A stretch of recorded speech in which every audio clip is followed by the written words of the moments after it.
Okay, live.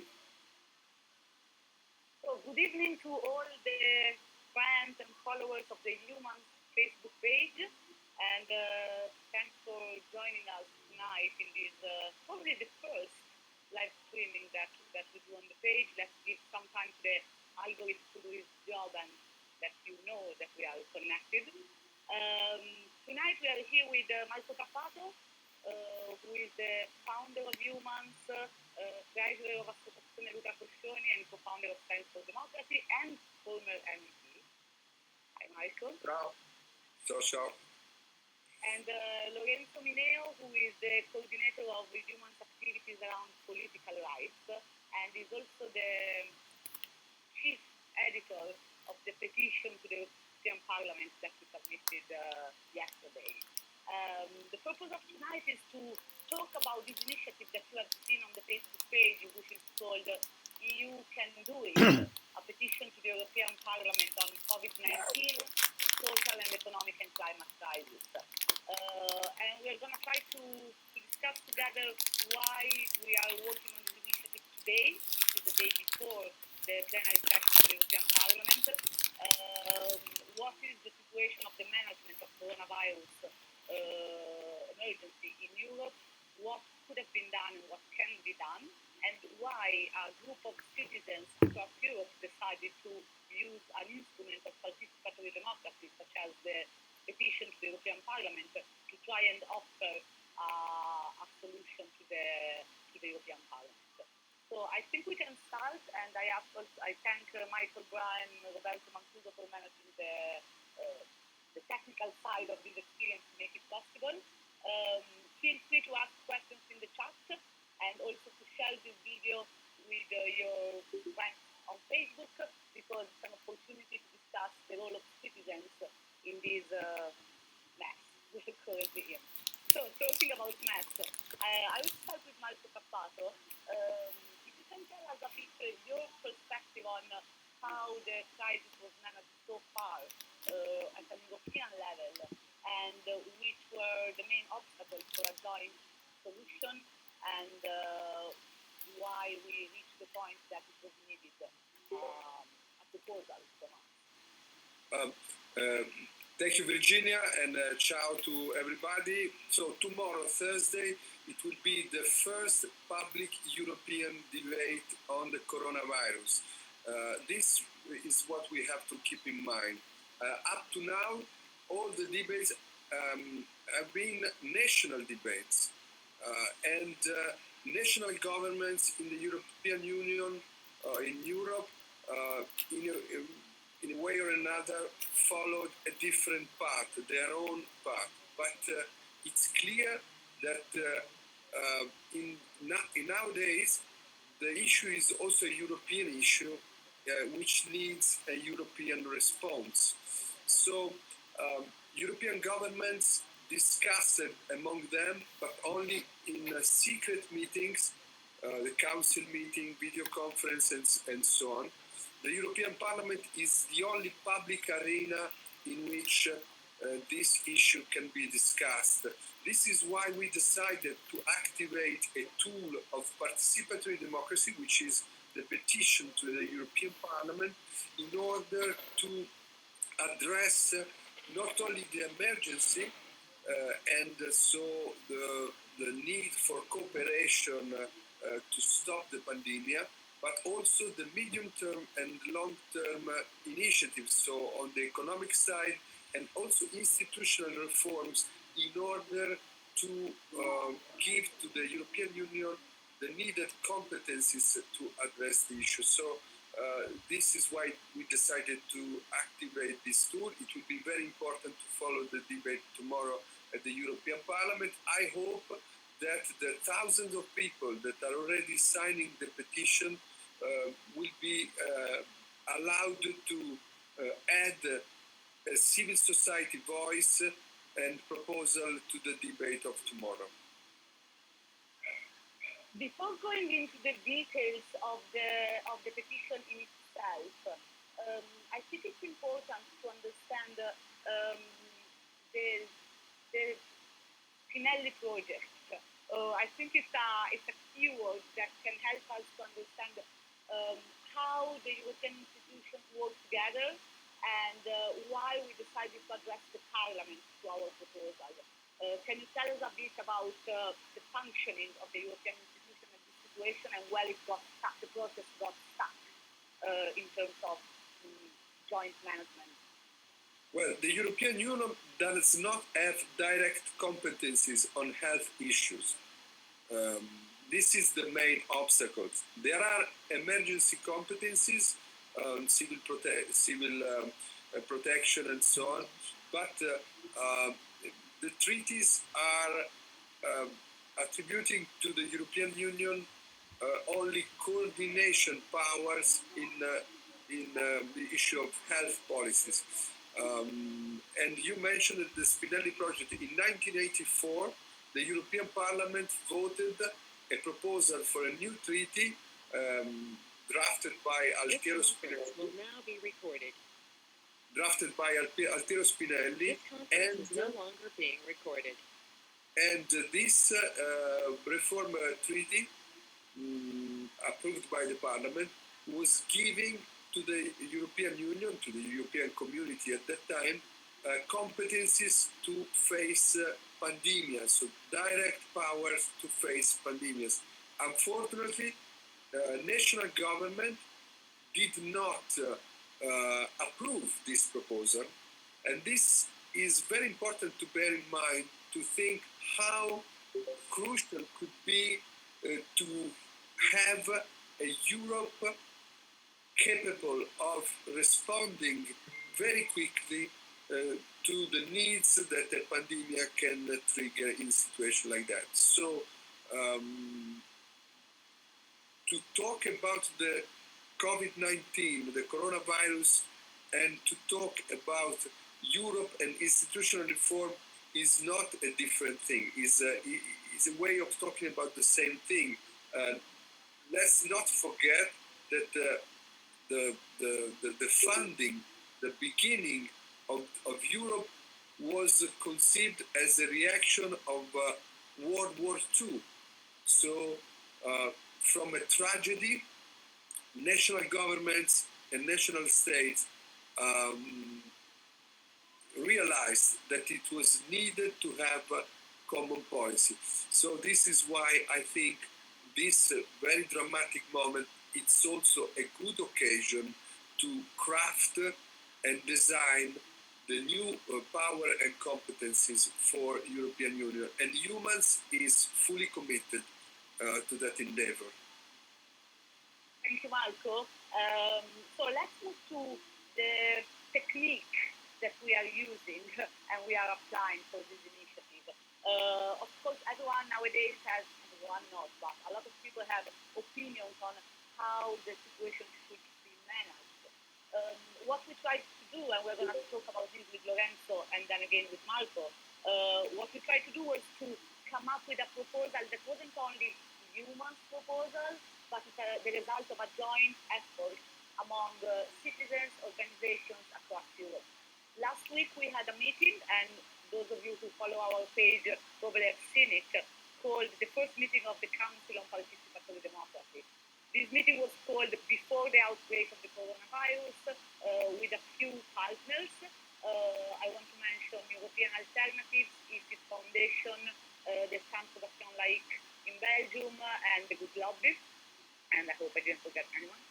And then it was joined by over 100 citizens and representatives of different citizen organizations, movements that have at the focus of their agenda the reasoning behind the participatory democracy tools. So what we did was to choose and pick and choose an instrument which is a petition to the European Parliament, which gives the opportunity to submit issues to the European Parliament and to use that to come up with a joint proposal. So before going into the details of the petition in itself, which was submitted yesterday to the European Parliament and supported already by 4,000 people today, you can sign it as well on the link you will find in the chat or in the introduction of this post, humans.eu/you can do it, if you can do it. Let's focus on the controversial proposal, Lorenzo. What we put together is not only an health management and civil protection proposal, it's something way more complex. So can you walk us through the complexity and explaining us what it is, this petition that we are asking all European citizens, and not only European citizens, to support? Yeah, thank you, Regina. I think that there's been a lot of talking about the fact that the European Union is not doing enough to solve that crisis. But the truth is that the European Union has not enough power to address this challenge, to address the sanitary crisis and that the economic crisis that will follow. So we are trying to propose in this petition not only to apply the actual, the current competencies of the European Union on healthcare and civil protection, but most of all to extend this competence and make this competence shared competence with member states, because nowadays we have a mechanism of civil protection that has not yet been fully activated. And so we are asking, it's the first point of our petition, and it's something that could be done immediately. We are asking to fully activate this mechanism, and this means this is for the supply of the necessary medical equipment for the regions most in need. But we are also asking, as I said, to change the treaty and make healthcare and civil protection a real shared European competence. So this would be very important, because it would mean for the European Union to frame an harmonic legislation in these two strategic fields. And nowadays it's more a coordination role that is not enough. Thank you, Lorenzo. I have a question for Marco and a question for Lorenzo. The one for Marco is, we put a highlight also on the rule of law and the respect of the rule of law within the framework of the initiatives that need to be taken into account and carried on in this crisis. Can we maybe talk about the fine balance between the right to health, the right to science, the right to protection, and the preservation of other fundamental rights, such as privacy or the restriction of freedom of movement? Like, how it is possible to make sure that everything that is done to save us from a real serious threat, which is life or death, and the rule of law and the European values, how these two things fit together? First of all, there are great synergies between science and the rule of law, because the scientific method is based on facts. What delayed the global response to the virus was, for example, the secretive system of work of the Chinese regime, which did not allow the Chinese scientific community to send an alert to the whole world, to the global scientific community, on what was happening in China from the very beginning. And the few weeks that were lost in lack of communication of scientific data and information was tremendously negative in the impact and in the lack of preparation of the global community to the virus. So, first of all, knowledge is power, and during a crisis, knowledge is even more power, and there should be a strong alliance between science and the public opinion and democracies also, but the people in general. So The contrast can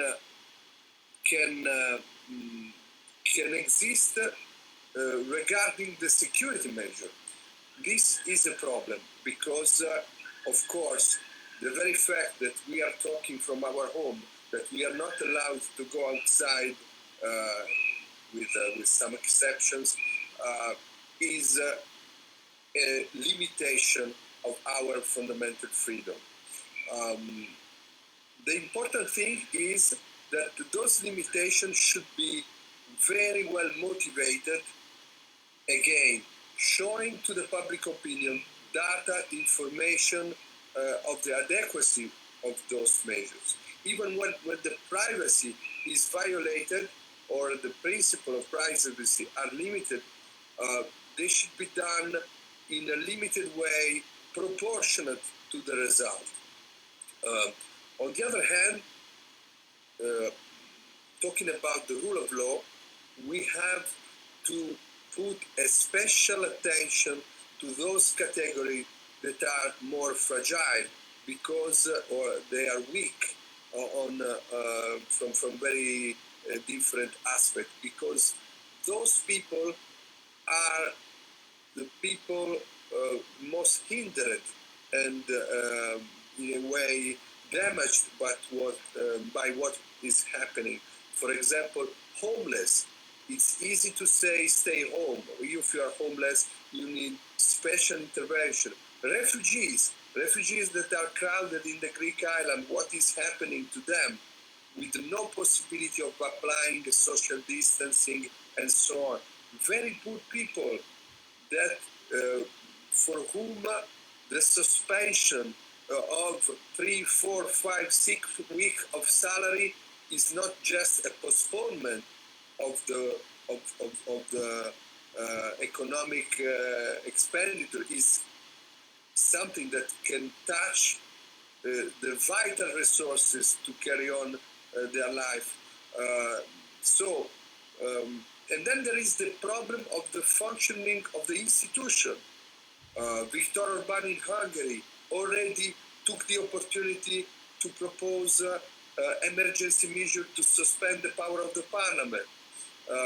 Even without this kind of very hard measures, we know that parliaments around Europe are de facto, for objective problems, but are very much impeded of normal work.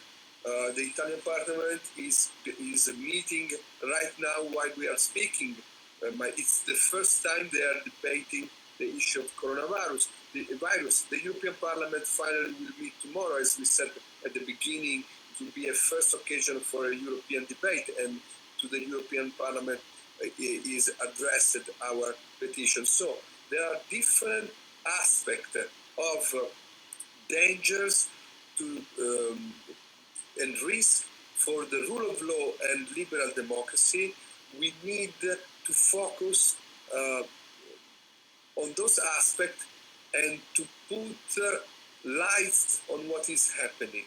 And we need to ask to the institution and to government to give all the possible information on the suspension of ordinary rules and guarantees for the rule of law. Thank you, Marco. We are heading towards the conclusion. We have a few minutes still, and thanks for everyone who is joining and sharing this live streaming and those who are watching this later on. A question for Lorenzo.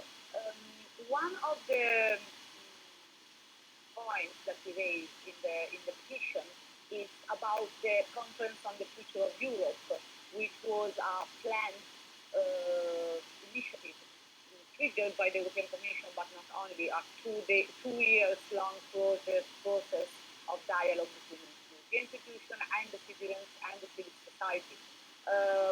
We decided to still ask for the initial stage of the conference on the future of Europe to be done and probably to be reinforced even differently from what was originally thought. Can you tell us something about these elements, but in general about how we are an expert of citizen assemblies and constitution-based citizen assemblies? We are also coordinating an expert, an activist, and we are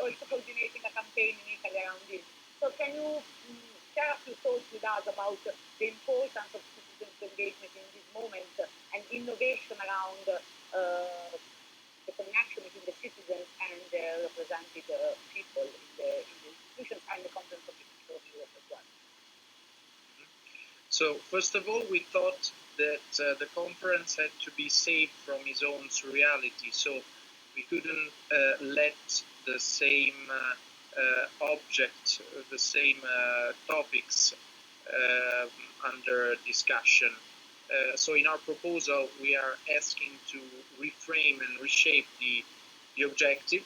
For instance, if the conference, and we still don't know that, will be in May, of course, this could be an opportunity to share with citizens the debate on the restriction policies that are being implemented by member states.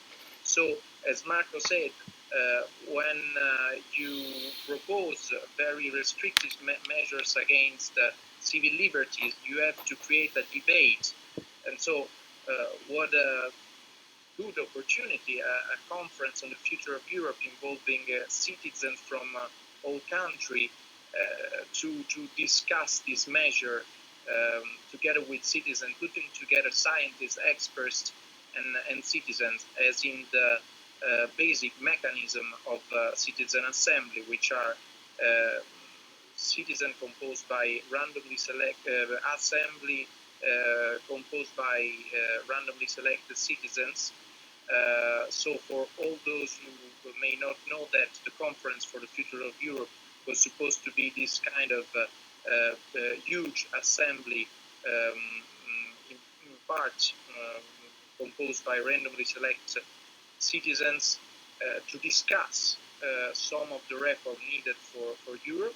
So in our proposal, we are asking to, as I said, discuss the measures, the restriction measure within the assembly, and also to take it as an opportunity to discuss a change of treaties within the European treaties.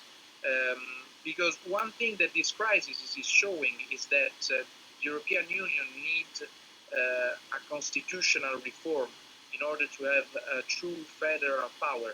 And so this could be a great opportunity for citizens to discuss a federal reform that would be, of course, just a proposition, and then the Parliament should discuss it.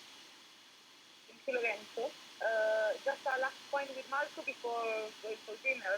So we decided to use the petition to the European Parliament. I want to clarify for everyone following that basically the petition in itself is submitted by one citizen, namely myself, and because this is how the process works. And also the institutional process of a petition is very long. So basically now we submitted the petition, and in the normal scenario is the Safety Commission, which takes care of analyzing the proposal that comes from the citizens and then assign them either in different EU Parliament commissions or giving the next steps, which might be an investigation, an audition, and other forms of involvement of the petitioners. So we launched it because we believe that it's important to have a hook between participatory democracy and representative democracy and use the instruments that are available. Having said so, the session is tomorrow. So we asked a lot of citizens to still support the petition on the website that I mentioned earlier, human.eu. Marco, can you just explain us what's the meaning of what we are doing in the sense of using an instrument that is provided by the treaties and by the rules, but also trying to push it in other ways? I think it's important for all of us to have a clear understanding of the use of the instruments, the participation of the citizens, and why we are running this initiative in this way.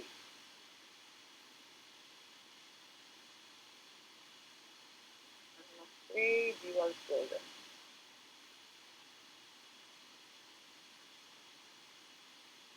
Marco is not listening, maybe? No, I think he's frozen. That's okay. Okay. Can you hear me?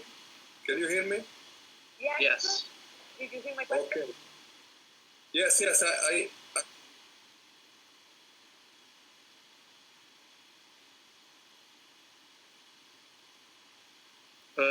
we are apparently having problems. No, I was trying to activate to share this conversation to my Facebook group. So this is why, but apparently it's not possible to have both active together in the same time. So, but I listened to the question. My answer is that everybody is caring about the fact that parliaments should be not excluded from discussing the crisis. This is true. This is very important, but this should also be true for citizens.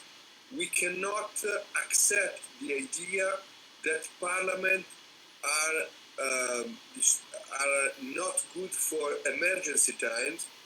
Well, we should not neither accept that citizens' participation should be removed or suspended during emergency time. Unfortunately, there is no instrument for urgency consultation of citizens, not even in Europe. The petition, as you noted, Virginia, will be taken in consideration and discussed probably in the coming weeks. There is no guarantee about it. So this is why I think it is so important to keep the two levels, to activate the participation, the citizen participation tool in order to craft responses to the crisis. So I hope that we will use these coming hours to collect more signatures. The campaign will go on even after the meeting of the European Parliament. And for our Italian friends, see you at midnight in my Facebook page. We will discuss about it in Italian. Thank you, Marco. Before saying goodbye, I just invite all of you to visit humans.eu/EU can do it. You can see a list of some of the subscribers. As we said, there are more than 4,000, so it's impossible to count for them all. But I want to mention Iga Kamotska from the Polish Robert Schuman Foundation, Roger Casale from New Europeans, François Xavier Mombelli from the Cannabis, René Margot from l'Association Grand West. And you can see that we have supporters from all across Europe that are joining this initiative. You can sign support, and most importantly, if you are in contact with any member of the European Parliament, feel free to send them the petition and to ask them to take that into account tomorrow during the plenary session, and also to help us to expedite the process of analysis by the Petty Commission. One last round, which is how are you coping with the coronavirus stress, and what's your suggestion for the people that are following? Like, what makes your day a bit better? But the fact that we are working for making better the situation is better for us. I feel better because of this. So. I